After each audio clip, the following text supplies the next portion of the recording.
The basic premise is he's on fire. If anybody's played, we've back to the NBA Jam days, video game days. NBA Jam. If you made 3 baskets in a row without letting the other team score, you were on fire. So anybody that's made a couple shots in a row, they're on fire. So if you made 3, great albums in a row, we're counting that as on fire. So that's kind of the basic idea. They don't have to be completely front to back albums, but I tried to pick ones that were for the most part. There are some that are even 4 and 5, which is a whole different stratosphere. But 3 is harder than you think. I'm looking through some of the groups that I love and come back to regularly. I'm like, oh man, they kind of had a misstep here. They only had 2, and then they had 2 more, or they had 2, and then they had 3 more after that. But yeah, it's not the easiest feat to pull off. And so. I think it was someone I think it was in the comments of our Instagram post, because we kind of put a teaser out there in the last week. I think it was there where someone made a good comment. It's like there are some bands that don't even have 3 total. So it's hard to even get 3 total, let alone in a row, because, like Tony said, there's a misstep in there, whether it's changing sound, changing fan base, label influence, all that. So to come sophomore slump. Sophomore slump. So to hit it 3 in a row, it's rare. And I really tried to pick 3 that are great.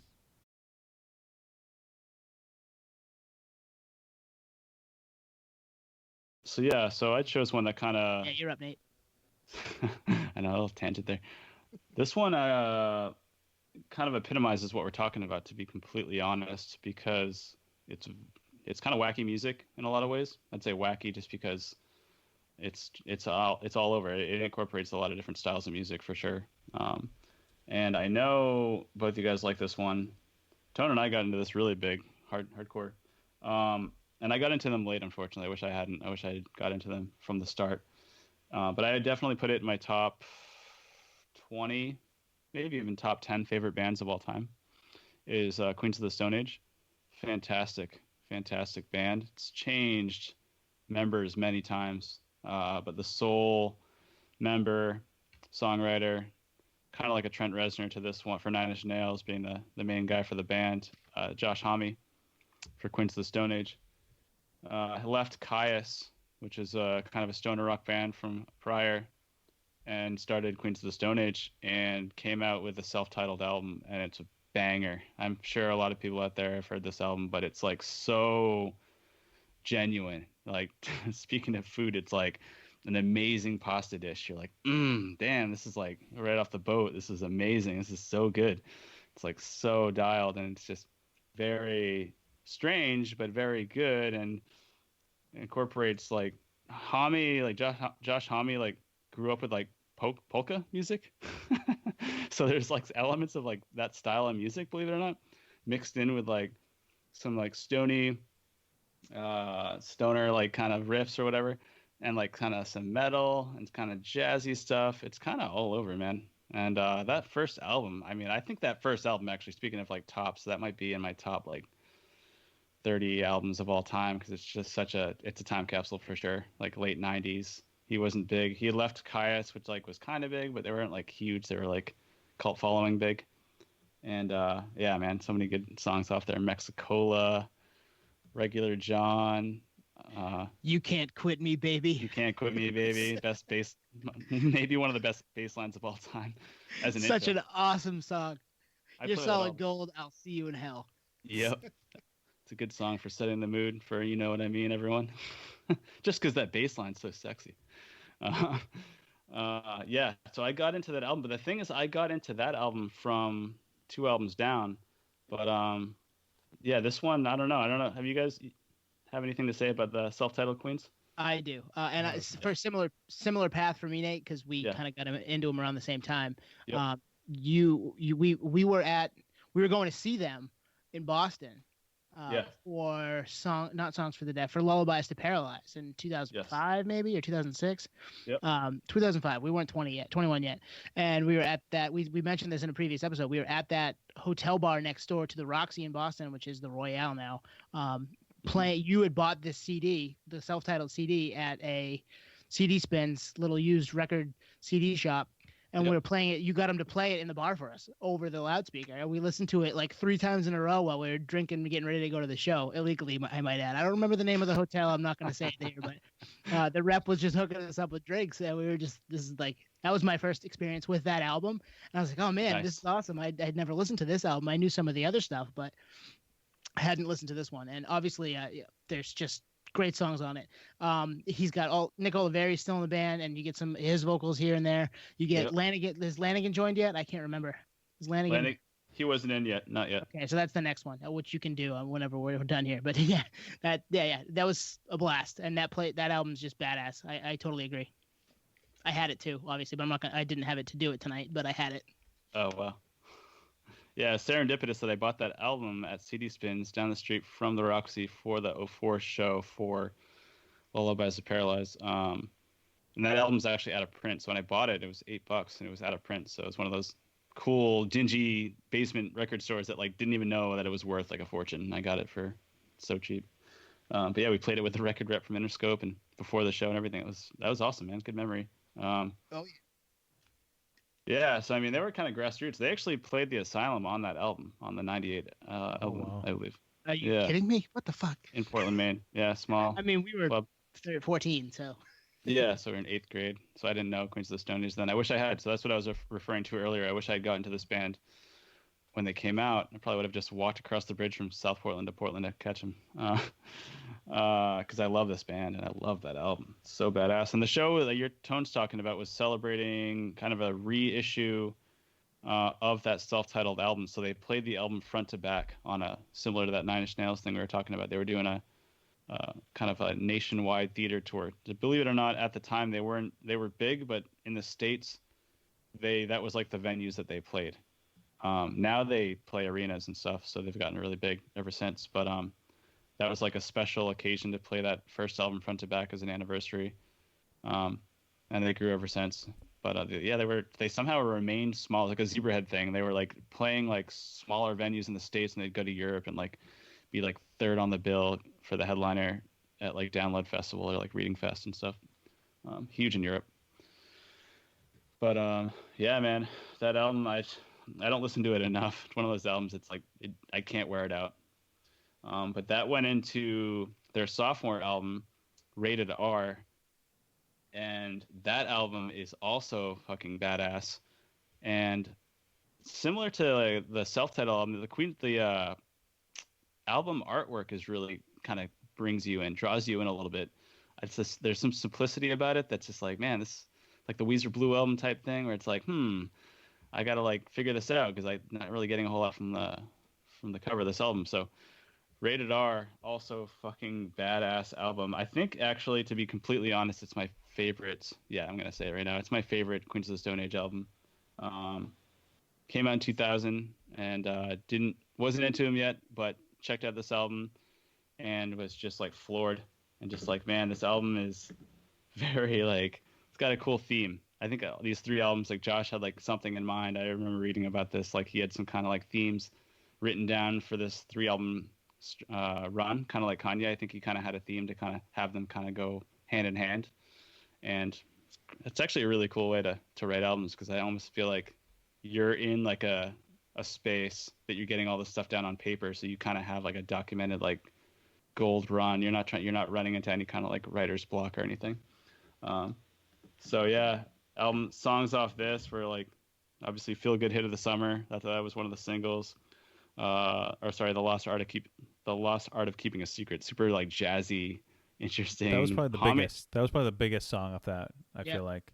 Yep. Yeah, totally. They were touring on Ozfest for this album when it first came out, other than the club dates. So, kind of thrown in with a bunch of metal bands. But yeah, that album's really cool because it kind of showcases Josh Homme's like almost like Elvis type singing ability. He's got this weird like melodic, swingy, old kind of like 1960s style way of singing and presenting, playing on stage. It's really cool to see. Just goes back to that like genuine like, man, they're kind of in a category by themselves in a lot of ways. They're their own category. I would agree. Yeah, I don't know like what it is. They're stoner rock, but they do more than that. It's not just stoner rock. Like there's some There's some jazz elements. There's some jam band elements. There's some big like swing-ish type elements with his voice, like you said. Yeah, definitely. And these songs just go hand in hand, like right into each other too. Like after Lost Art, it goes into Leg of Lamb, and to Autopilot, which is kind of like a little bit slower. Better Living Through Chemistry. I love that song. It's just like all this amazing stuff. And Tony, you had mentioned that Mark Lanigan. So this is the first album that he came on to sing. He was formerly of Screaming Trees, which came up during the grunge era, which obviously I'm obsessed with. So I knew him from that. And so it kind of looped me in that way too. It's like, wow, I already like this band. Now we got Mark Lanigan. It's badass. Guy's got one of the. He sings my favorite, probably my favorite Queens of the Stone Age song, which is kind of weird because obviously Home sings so many great Queen songs, but I think you're gonna name it here soon. I love In the Fade. In the Fade, yep, totally. It's my favorite. I think it's my favorite Queen song. Oh yeah, it's like very timeless. What were we talking about? Jurassic 5. This kind of has that Jurassic 5 ethos where it's like it feels like this is like a classic rock album, kind of like this is like ahead of its time, but not really. It's kind of like a throwback, but it's kind of in the future too. I don't know. So it has that weird like this is new because it sounds old, you know. Now maybe Lanigan kind of adds that layer of like old grungy because he's got a very like almost smoker's voice type layer to it. But also just Josh Homme's like music sensibility is very like not rockabilly, but you know what I mean, very classic rock with a little bit of polka randomly, like, and his Elvis type voice. Heavy bass lines, definitely very much drum and guitar focused. So there's a lot of Zeppelin kind of esque layers in there too. But Into Tension Head, you know, just I don't know, man. I think this album is just permanent as one of my favorites, and down to the artwork. I love everything about it. I love the end of I Think I Lost My Headache, which is just the brass just going crazy for about 4 minutes. Yep. I won't put that on the playlist this week. It's like 11 minutes long, but go check it out. Yeah. The way that he introduces that live too is I Think I Lost My Fucking Headache, which is great. Yeah, while swinging a bottle of tequila. He's a tequila junkie. What's the next one?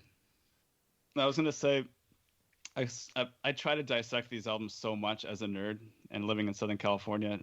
The band Nick, Oliveri, former bassist now, and Josh are actually from Palm Desert, so it's actually out in the desert near Palm Springs area. So I go out there a lot for work. And I'm like, okay, this music, you start to realize like this makes sense that these sounds come out of that area because it's, you know, very laid back out in the desert and there's a lot of room and you get a lot of inspiration from places like Joshua Tree. So I get it. Like you start to, it's that Dave Grohl documentary we talked about earlier, like Sonic Highways. You start to notice like these sounds are coming from what you're seeing and therefore it translates to this record pretty straightforward. So, but yeah, so that's led into Songs for the Deaf, which I think most people are familiar with this one. This is what actually got me into the band. This is 2002, so we're juniors in high school, and this album dropped, and I was like, damn, this is fucking killer. And it was promoted pretty heavy on radio and everything, and similar to the Rated R artwork, it kind of draws you in. Like, it's very simplistic. There's only one banger song that came out. I guess I'll check out this album. And man, this doesn't end their run for good music, but talk about on fire, because this album's like a concept album and kind of plays through and like almost like you're in your car listening to the radio type sequence. And I don't know, man. This record I think will always go down as iconic. It's like Mark Lanigan, like you said, Tone. Dave Grohl was taking a little hiatus from Foo Fighters, so he happened to have the time to lay all the tracks down for the drums. Nick Oliveri was still in the band for the bassist, and then you had Mark Lanigan for secondary vocals. It was basically a super group, you know. An awesome opening track. Yeah. Awesome opening track. Oh man. So that was the big commercial break. So No One Knows was on that.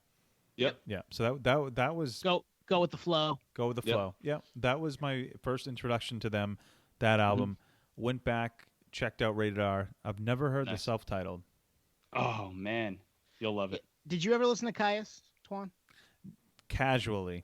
Yeah. So it's kind of an extension of those Caius records, with a little bit more stonery and a little less aggressive, maybe. Yeah. But like it fits in that mold. It's kind of produced similarly. It sounds like it's from that time. Yep. I like Caius too. I don't listen to them as much as I do Queens, but Queens has obviously changed iterations so many times. They're a different band every time an album comes out, which is cool. Yep. But yeah, it's similar to that, but like a little bit more, I don't know, laid back, deserty. You know what I mean? Yeah. Yeah, that first album for sure. They get heavier. I mean, the Songs for the Deaf, this third album, like, is pretty heavy. A lot of the songs are pretty freaking heavy. I'll blast it in my car all the time. People look at me like I'm a psycho. You're not. It's an awesome album to blast. Yeah. I'll give the self-title a try. Yeah, tell me what you think.